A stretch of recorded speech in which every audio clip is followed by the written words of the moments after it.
Showtime. Hi, everybody. Comic Noob here after a long time away. And today I'm looking forward to review with you 0 Hour Crisis in Time Omnibus. Let's get into it. Let's get started with 0 Hour. Today I have my partner in crime with me, the comic boy. I'm not the comic boy. Who are you then? Comic boy? Your comic boy? Okay, Yeah. The comic boy. Let's talk a bit about 0 Hour. This is an omnibus I recently read. I read it pretty quickly in about a month. Read it end to end. And overall, I have to say, it's a mixed bag. You have some very great stories in here, particularly around the A-list superheroes, Flash, Superman, Green Lantern, Batman. But you also have some very bad stories around characters that, to be honest, I'm not too familiar with. So let's get a little bit more into this.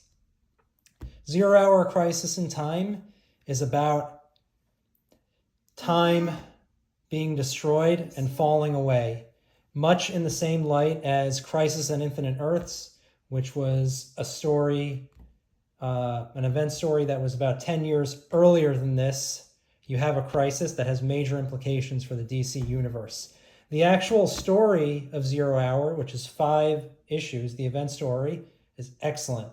Would recommend that you read it. One thing I have to say is be careful of the price of this book.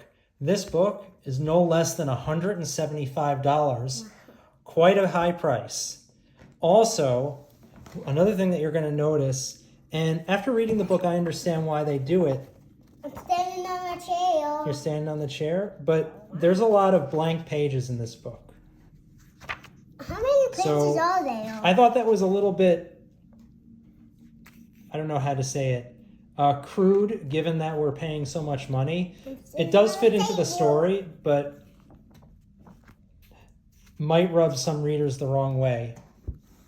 Now, let's talk about who would want to buy this book. I don't think this book is for everybody. I can't just give a blanket recommendation for everybody to buy it. It's $175. I was done with the $50 and $70. Yeah, $175. Very expensive. The stories in here are really hit or miss. Is that the Scarecrow? I don't think that's the Scarecrow. Stories in here are really hit or miss. But I think if you're a fan of either I'm sitting on a table. Green Lantern or Superman, this is going to be worth it for you, especially if you like Green Lantern. What about Batman? Batman is a little bit less important in here. There are some good Batman stories in here, but if you're just getting it for Batman, you're going to probably be disappointed by this book. If you're a big Green Lantern fan, which I happen to be, you should get this book. Even though there are some of the stories in here are kind of flat, I think it's worth it if you're a Green Lantern fan. This is a very important book for Green Lantern. So let's open it up. What about if you be careful, it's delicate. Yeah. So what? It's a very expensive book. It's very now I'm gonna go over each of the stories in here. So you have Showcase 94, which I would say is the prelude to 0 Hour. 10. So you have these 2 issues here, and then you get a bunch of tie-ins. Now some of these tie-ins are very loose tie-ins. A lot of times you're going to have a tie-in that just has a regular story, and then at the very end, characters start disappearing from the 0 Hour event. In the sun. Is that your halo? Yeah. Okay. Other tie-ins are quite good. In particular, I'm wearing my halo. There's a tie-in story with Batman in here. Let me see the Batman. Can I see? Where Superman goes to visit Batman in Gotham City, and he meets Batman from every era. You have distortions in the time continuum, which is causing issues in Batman's continuity. So Superman gets to meet Batman from The Dark Knight Returns, from the Neil Adams era, modern Batman, at least modern when this book was written, which is about 1994 these comics come from. So it starts out with Secret Origin. You get a bunch of tie-ins. You get the Flash. this Flash book is worth reading if you want to, read 0 Hour Crisis in Time. Then you start getting Crisis in Time. The issues go backwards from 4 all the way down to 0. And then you have these additional tie-ins. And again, a lot of these tie-ins, some of them are terrible. I really had to struggle to get through them. Not only are they bad, but they don't really tie into the story. So I'm not sure why DC decided to put them in here. At the very end, and by the way, this is the villain, Extant. So you'll find out how he becomes to, cover his master plan in this story. At the very end, you're going to have issue zeros of some of the comic lines. And issue 0 tries to tell a bit of an origin story / what happened after the 0 Hour event. So I think the Green Lantern one in particular is really excellent. So if you're a Green Lantern fan, this is going to be a good one for you. Now, another thing I want to mention is the art in this book. If you're a fan of the 90s, the art is really, really good here. Again, I have to sort of give a caveat in that the art is not good in every single issue. There are some issues that have quite bad art, but on average, the art is good. And the art covers the entire page, so you're really getting a nice premium oversized format here. Look, the whole page is colored. So this is, if you're a fan of the 90s, this is really pretty to look at. So as far as the story, here's the Batman story where you get the different eras of Batman, and you'll see, so here's like the Golden Age Batman, the Frank Miller Batman, the Neil Adams Batman, and they're all meeting with Superman. That's a lot of Batmans. A lot of Batmans.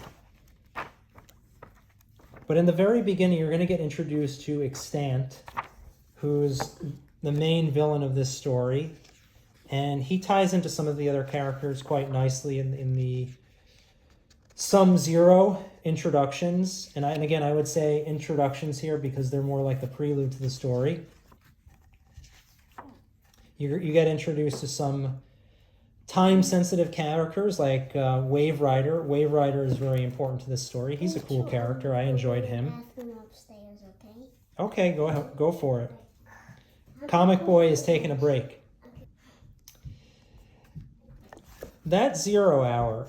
Now, again, if you're a Green Lantern fan, there's a really nice page of Hal Jordan in here. Let me see if I can find it without taking too much time here. I think it's in this one. Let's see. Yes. Yeah. If you're a Green Lantern fan, this is really going to be a treat for you. Now, this is not the only place where 0 Hour is collected. You have a few alternatives. There are slimmer collected editions of 0 Hours that just focus more on the event. That I can recommend to all readers. I think if you're just reading the 5-issue series and some very close tie-ins, then if you like DC, you're going to like it. There's another way to collect it. So DC has been releasing their line known as DC Finest, and you have 2 parts, 0 Hour Part 1 and 2. And discounted, you could probably get that around $25 each. So that would only put it at $50. And I believe that has almost all the contents of this book. Now, this book does have a lot of extras, which is nice.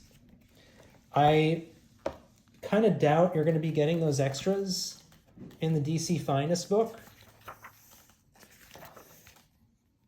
But again, I haven't read thoroughly what the contents are of that DC Finest book. The only thing I know is that it has most of what's in here. And I believe this is the cover art that they use for the DC Finest book. Well, I'm going to wrap it up here. Again, overall, it's a mixed bag. If you like Green Lantern, if you like Superman, this might be for you. If you're not a big fan of either of those characters, if you don't like 90s comic books, you might want to stay away from this. Okay, that's the end of the review. Thanks, guys, for joining me. Take care.